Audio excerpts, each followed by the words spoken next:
คนใดล่ะ บ่แม่นจอยพอโตได้เลย เฮาดูได้บ่ คนน้อยๆเด้ เบาได้เบาได้เบาได้ บริจาคบ่นี่จักอยู่บ่ พูดบ่เล่า ข่อยชื่อว่าเวียงข่อยนะ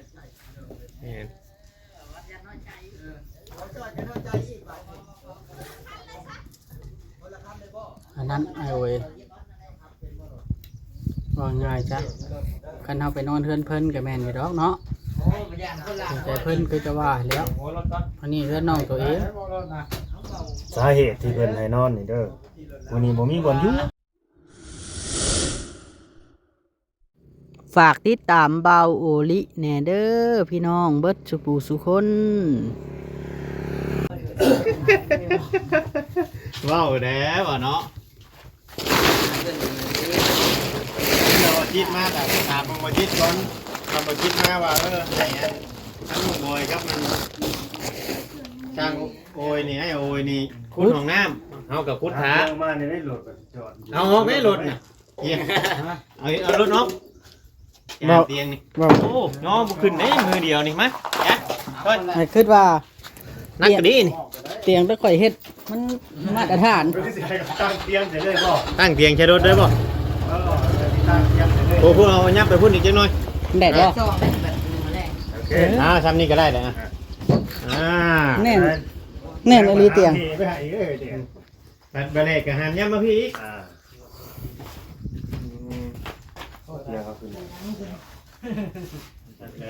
ไม่ไงนักเลยนั่งเลยเกลือนะ เตียงนี่ฮะ เกลือมือสามมือเลยเนาะเกลือมันยุ่งงี้ โอ้ย สามมือ เพื่อมันยุกงี้ไผสิยุกมันนั่งกินข้าวไอ้ลาว หนังลายคนแต่ว่ามั่นใจอันนี้บ่ฮักนำมันใหญ่เด้ นาง4 คน5 คนก็ได้บ่ฮะ บัด เฮ้ยบ่นาง บัดหมู่ก็ได้ นี่ตัดอีกอันนั้นผู้ใดเอาจักมาบัดคุณเจ้าจักมาตัดเป็นต้นเฮ็ดตั้งหน้า ไว้นั่งคอยว่าสิอันนั้นป้าไว้ให้เพิ่นตัดเป็นแม่น1เลยใส่ทั้งน้ำน้องแต่นี่เด้กระตุงนะ อ๋อเฮ็ดทางดินใช่บ่ แม่นแบบมัน4ด้านเฮาตัดเป็น4ท่อนแล้วก็ขึ้นตั้งแล้วก็เอาสังกะสีใส่แล้วก็โจกลง แม่น ไว้กินเฉยน้ำนะคันเฮาตะกองนะ อิ่มแล้วล่ะเอื้อโลดบานทางนี้ น้องแต่ เห็นว่าไม่ได้ยินตี ขอโทษโอ้เนาะนี่เมียใช่บ่อนอันนี้จัง น้องแต่ได้เนี่ยจะบ่น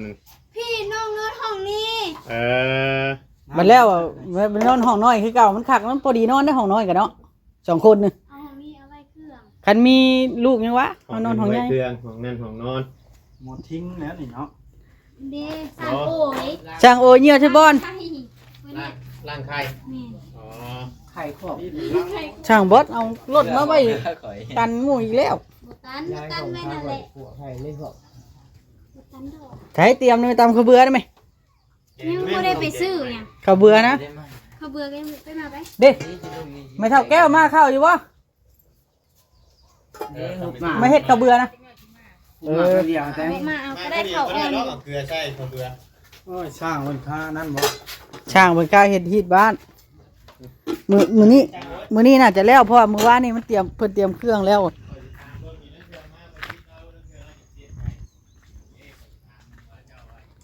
ใช้อันลุงเวียงแล้วนะจะเฮ็ด เราเฮ็ดอันนี้อันนี้ให้ค่อย ไว้ล้างถ้วยสิเวียง เราเฮ็ดให้ค่อย นี่จ้ะพี่น้องเนาะ ค่อยว่า ช่างเวียงใจดีอีหลี แม่นแล้วเพิ่นเฮ็ดให้ จำพอกระทิงอย่างน้ำก้นเนาะ สบายดีกระทิง สบายดีลูกแบบนั้นแหละใส่ในได้นึงคัดเดี๋ยวจะกินข้าวร่วมกับห้องกินน้ำเพิ่นบ่เห็นเนี่ยบ้านะคุณบ่ ไว้อันนั้นเนาะ อยากเฮ็ดค่อยเพิ่นบ่เมียนคุณพ่อไปไว้ก่อน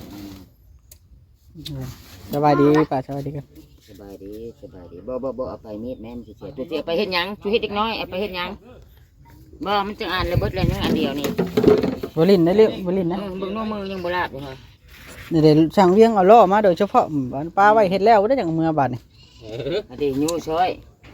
ยูช่อยลุงเด้อ เบิดนะมันยูหัน ยูช่อยลุงเลยเอาจะให้10,000มื้อนี่ฮะ หัน ยูให้มันแล้วเบิดนี่ ตุกอันนี้ส่งตุกมันยังยูมาฮอดบ่แม่นมันบ่แห้งแล้ว อ่า ช่างเวียงอันเฮ็ดเตียงอันป้าแก้วแล้วก่อนมาเบิ่งทางทีมงานยังเอ้ยอุ้ยช่างแต่ช่างแต่ สั่งแต่บ่นี่ ช่างแต่ช่างโอย สั่งบ่อยเนาะครบดิ มีไส้มีเฮาสิไส้ ว่ามีเวียกก็ได้ไปมีเวียกก็ได้แบบย่าง อ๋อก็มีคนใช้คนช่างนะไปเนาะถ้าบ่มีนี่แม่นบ่ได้ไปอ๋อมันก็มีอยู่บ่ผู้มาใช้กัน มีอยู่ ข้าวน้ำได้เจ้าหาแบบไรกินเจ้าอยู่นะ ตอนนี้กินน้ำนอกแล้วแต่เนี่ย ตอนนี้ขาน้องมานี่กินน้ำนอกก้อนหนานี่ได้ใช่ หาเงินชื่อแล้วก็เป็น1 เดือนประมาณ อ๋อหาเงินชื่อหากแต่ว่าบนหนึ่งบนยังนี่ต้องไปหนึ่งอยู่วันประมาณพุทธ เลย ก็ไปหนึ่งสมมติว่าไล่หันได้นี่เขาซื้อแบบเป็นกับข้าวกับน้ำมากับแมนเฮ็ดน้ำกันกินน้ำกันแล้วก็ดีได้ประมาณเนาะ สุดยอดเลยประมาณแล้วคนมีน้ำใจแต่เขา เออสมมติว่าคำว่าคือทางเงินบ่จิตแล้วผมมีช่างขุดของน้ำแบบนั้นแบบนี้นี่คำว่าจ้างเจ้าขุดเดี๋ยวเจ้าจะขุดอยู่บ่ ขุด เคยขุดบ่ เคย อันนี้เฮาถามไปชื่อเด้อพี่น้องเด้อเพราะว่าเฮาบ่ได้เป็นคนเฮ็ดเนาะในเรื่องของน้ำแบบว่าทางบ่จิตเราก็เว้าอยู่เมื่อวานนี้เราว่าบางเทื่อถ้าบ่มีถ้าทางนั้นบ่มาก็สิได้หาสร้างใหม่หันนะสมมุติว่าเรามาเราอยากจ้างคนขุดก่อนก็ดีคือกันได้เนาะให้น้องๆเขานี่ขุด ว่าคุดสมมติว่าช่างกูนี่คุดก้อนแหละจะเอาทางนั้นมันมาเริ่มเลยแบบนี้ แม่น ว่าคุดมันก็เสียเวลาหลายเนาะ แม่น จะว่าได้ไงเรา แม่น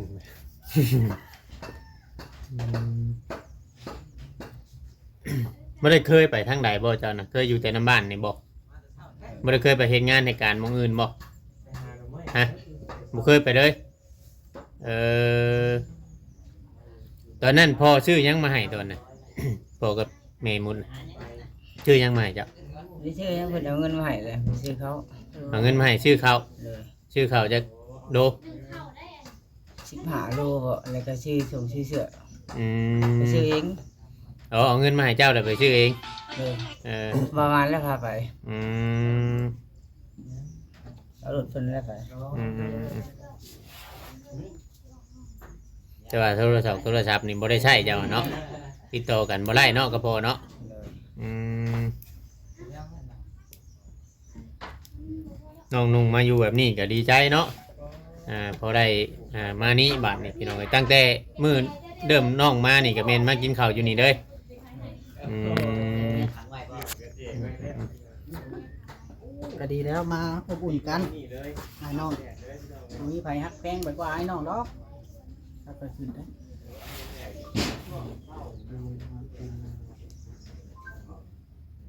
โนบ่าวเวียงไซ แม่น นั่นแหละ เจ้าไปกันอึ่งกับไผมื้อผู้เดียวจ้ะนะ ข้ามผู้เดียว บ่ได้ชวนน้องเคยไปนำบ่ ไอ้คนยังมีหัวเดียวอยู่เลย อ๋อไปโคมหัวเดียว วันนี้2 หัวแล้วนี่ ไปทำงานเป็นหมู่กันเลยบ่มากบ่ไป2 คน เพิ่นแต่เพิ่นสิบ่กล้าอยู่เพิ่นน่ะ ญาติน้องสาวบ่กล้าอยู่อีก เคยโดนผีหลอกอยู่บ่เวลาไปกลางคืน โอ้น้องแต่ก็อยู่ได้อยู่ดอกเพราะว่าปลาแก้ว เจออยู่ ได้ เคย บ่เจอเนาะ บ่เคยนอกจากหลอกตัวเองเลยเพิ่น หลอกตัวเอง บ่ได้ มีแต่ตัวเองเลยแม่นเนี่ยก็บอกแต่เลยมีแต่บอกผีเลย หมายดี ถ่ายนุ่มโอยถ่ายนุ่มโอยอย่าถ่ายคอย ติดกับไอ้นุ่มโอย คือเฮ็ดยังเฮ็ดมาปลูกบ่เฮ็ดมาปลูกบ่ ถามกันไปฮอดไสคุยกันฮอดไสแล้ว เอาไม้มาให้ แล้วก็ฮอดไปเยืองกบ โอ้มาแน่เนาะสวัสดีสวัสดี มาว่า มาอันเจอผีหลอกว่าซั่น แต่น้องแกครับหัวเราสิไป ไปชื่อเครื่องแกงหน่อไม้ชื่อเครื่องแกงหน่อไม้ ขี่รถมาจ่อยบ่ จริงแล้วก็จ่อย ขี่รถไหนน่ะเป็นเฉยบ่แล้วขี่รถไถรถเจ้าน่ะนี่รถไถรถมาเทียบไปอายุโอเค เกี่ยวกับจ้อยมาแล้ว ใครจะต้องการบ่จ้อย สัมภาษณ์ สัมภาษณ์ไหมมาละ ใช่บ่จอยใช่บ่จอย ปุ๊บ คนใดล่ะ บ่แม่นจอยพอโตได้อ เฮา เฮ้ย ดูได้บ่ คนน้อยๆเลย เบาเลยเบาเลยเบาเลย บริจาคบ่นี่จักอยู่บ่สิ พูดบ่เล่า เออข่อยชื่อว่าเวียงข่อยนะแม่น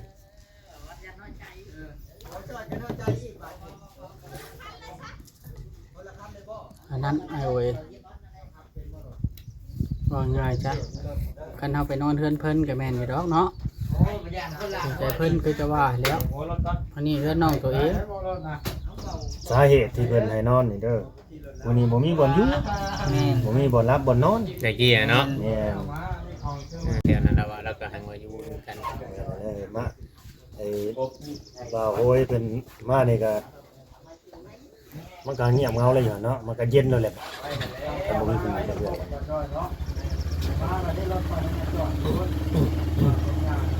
ผมว่าที่คุณไปก่อนอยู่ปากทางกูเด้อพามาน่ะพูดบอกว่าปากทางก็ตะปบ ลุงจะเฮ็ดเตียงติเฮ็ดรถ มันสูงนะรถทางที่มึงเป็นมากับผู้ไม่หรอก สัมภาษณ์ไหมสัมภาษณ์นุ่มโอยนะไหม ป้าดิ กาว่าถ้าเพิ่นไปวิทย์ก่อนพี่น้องเอ้ย มึ เนาะ งชนเพิ่นดิ แม่นชนกันโพดแต่เลยสิอันนั้นนุ่มโอยแล้วบัดนี้นุ่มโอยนี่น่าช่วยเหลือได้เป็นวานนี่เนาะ เปิดคือมืดๆใช่มุมกล้องกับมุม ชื่อว่าแล้วปกป้องน้องนุ่งหั่นนะย่านน้องนุ่งป้ากันแล้ววันน่ะ เจ้าย่านน้องเตะป้ากันบ่เมื่อวานนี่บ่อยากให้ป้ากันเนาะ ไปถามแล้วย่านน้องอยู่ผู้เดียว คุยกันนี่ยังกะเมื่อคืนนี่เจ้าได้บอกน้ำพอเจ้าอยู่บ่ตอนพอจะโทรมาเจ้าบ่ได้มาบ่ บอก เจ้ายังบ่ได้มา จะงง จังว่าได้น้องเตว่าโทรมาอยู่อะว่าโทรมาบอกลูกเคยบ่ ตอน10 โมงแล้วเอามานอนแล้ว บ่ได้ไปเล่นบุญบ่ โอ้ทหารไม่แต่เด็กมื้อเช้านี่จุ่มลายแท้นี่เอาสบายดีเด้อสบายดีบ่บอส สวัสดีทุกคน สบายดีบ่ทุกคนเด้ ส อบ ายดีสบายดี สบายดี นึกว่าบ่เห็นกันซั่นดอก เดี๋ยวเราจะมาเบิ่ง ขี่รถใหญ่มากมื้อนี้นะ อ้าว อย่าลาสิตกว่าหยอกว่านี่บ่ แม่น บ่บอสก็ขี่รถใหญ่มา ขอน้ำมันมาเนี่ย อ้าวน้ำมันอยู่ปั๊มอึดยากพี่ชังนะว่าโอ้ น้ำมันในถัง สัมภาษณ์กันเรื่องใดอันนี้น่ะเรื่องหาหน่อไม้บ่ เรื่องที่ว่าว่าโอ้ยถ้าบ่มีงานสมมุติว่าบ่จิตบ่ได้คนมาแล้วอยากให้บ่จิตนะจ้างมันบ่โอ้ยเพิ่นว่านะเพราะว่าเราบ่มีเวียกอยู่แล้ว พอดีให้ทั้งน้องเพิ่นมีรายได้ แม่นอีกอย่างห้องน้ำก็เป็นห้องน้ำมันเอาเพิ่นเด้ แม่นและ เนาะรถไฟน่ะรถเก่งน่ะ แม่นใช่เราเอง มันรถไฟเบาเว้ยเขามากับรถ คือว่ากราบไก่แท้ เพิ่นมาเพิ่นพ่อบ้านเนาะเราคนดูเด้บ่โอ้ย แม่นและ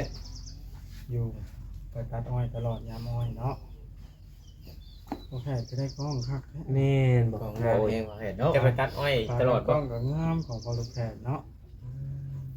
สี่ขาเหรอ อืม โอ้โหมีแต่3มันมี4โอ้แต่เลยเนาะ น้อยนี่เดี๋ยวคนบ่ได้ออกมาน้ำมันเบิ่งนี่เนาะ โอ้แต่เลย อ่ะมีหยังจะสัมภาษณ์ให้ล่าสัมภาษณ์เลย เบิดแล้วบ่ครับ พอสิสัมภาษณ์เรื่องไปหาหน่อไม้ ไปหาทางด้านหน่อไม้เนี่ย ลง ไปหากลางคืนบ่เลยกลางเว้น กลางเว้น กลางเว้นได้ยอดหรือได้แดง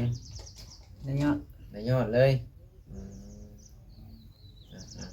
ให้พาเราเคยปลูกผักนะ เพิ่นนั่นแหละปลูกเอง เป็นปลูกเอง แสดงว่าเจ้าบ่เป็นคนแนะนำเขาปลูกกันเอง2 คน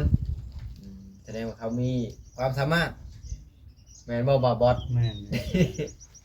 FC แบบทำเรื่องไรสาระแองอะไร เบิดคำถาม เบิดคำถาม เบิดคำถามอ่ะเปลี่ยนคนใหม่ถามต่อ ป้าแพทย์มาดิป้าแพทย์ อ่า เอา เล่นแบบละครคอนเทนต์โดนาแน่นทีนี้ฮะต่อมา แพทย์จัดการ คำถาม แพทย์จัดการ เอาบ่จักแนวสิถาม บาบอสทางไหนหน่อไม้เด้อ บาบอส อ่าเป็นอะไรบ้านเนี่ยในเมื่อน้องย้ายมาอยู่อย่างเป็นทางการแล้วเรา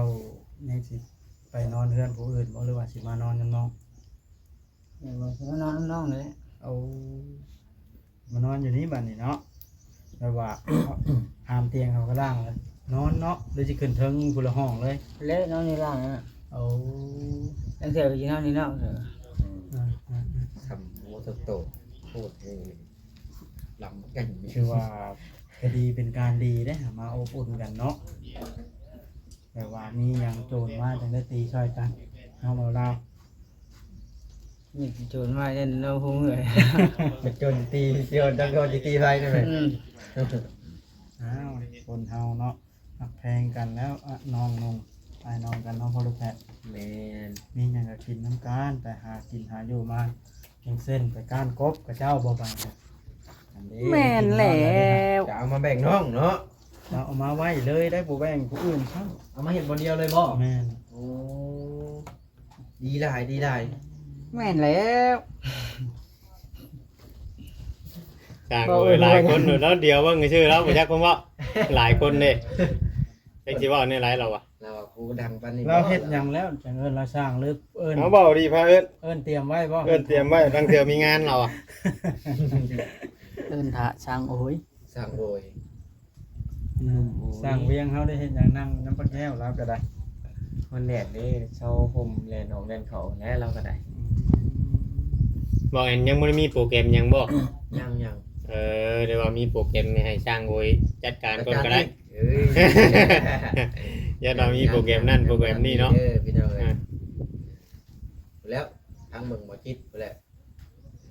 บ่จิตดำเนินงานก่อน เสร็จแต่ละขั้นตอนว่าท่านครับ จะหน่อยมาผู้ถ่ายคลิปมันอีวินหัวอะไรถ่ายตัวนั้นมาถ่ายตัวนี้นะ บ่บินหัวล้อมจังหลายๆคลิป เขียนว่ามึงให้ได้เด้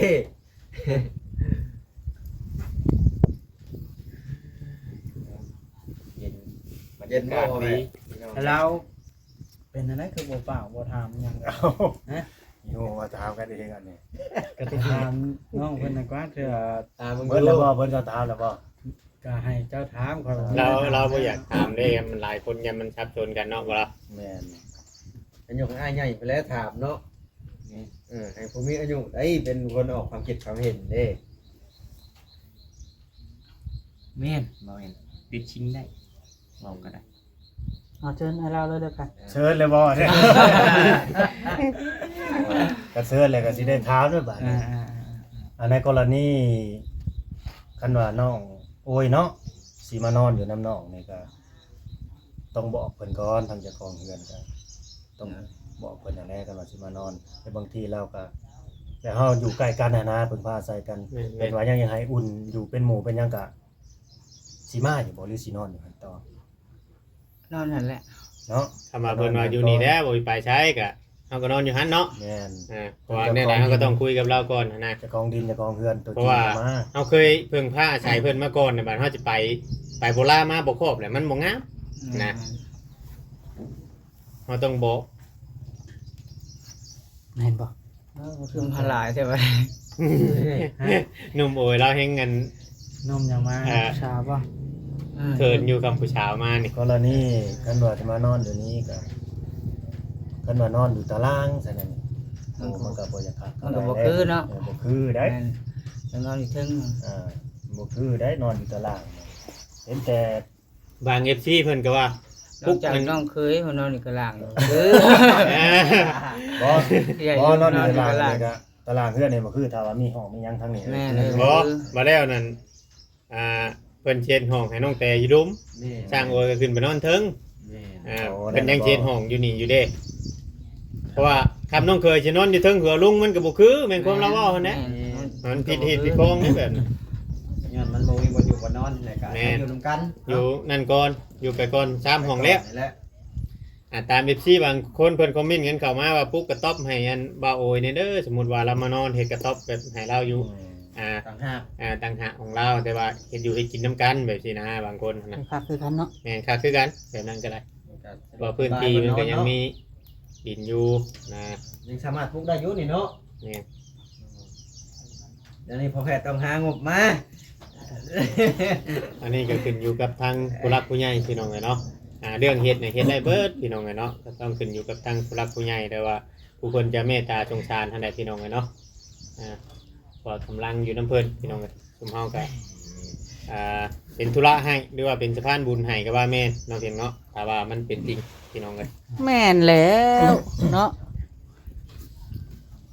นั่นละพี่น้องเอ้ยเนาะ ครับพี่น้องในคลิปนี้ก็ได้คือสิ เอ้ย ให้ทางเพิ่นทำแล้วก็ได้พี่น้องเนาะ มีแต่ว่า